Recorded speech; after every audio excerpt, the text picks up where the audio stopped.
The IMF now thinks Australian GDP will grow 4.5% this year instead of the 3.5% it was forecasting just 4 months ago.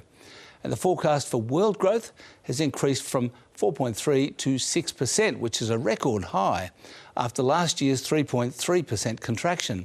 Now, one less terrific reason for the upgrade in global growth is that a lot of countries have opened up early and are now having to go back into lockdowns before the vaccinations are finished. So their economies are likely to go backwards before picking up again. Also, I pulled this quite interesting graph from the IMF report. It shows global bankruptcies in 2020 compared to the GFC and the average of all other recessions. This time, bankruptcies fell 20% because of the measures that governments took to prevent them. So it can be done. The share market in Australia produced its fourth rise in a row, this time led by mining companies. Fertiliser business Incitec Pivot jumped 5%, and Telga Resources, which has a graphite deposit in Sweden, went up 13%.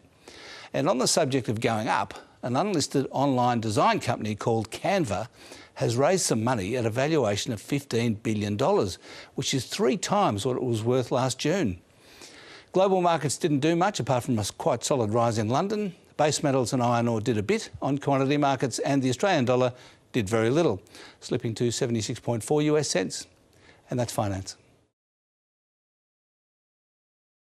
Thanks for watching. You can check out more finance news by clicking there, and don't forget to click subscribe down there to get all the latest updates from ABC News.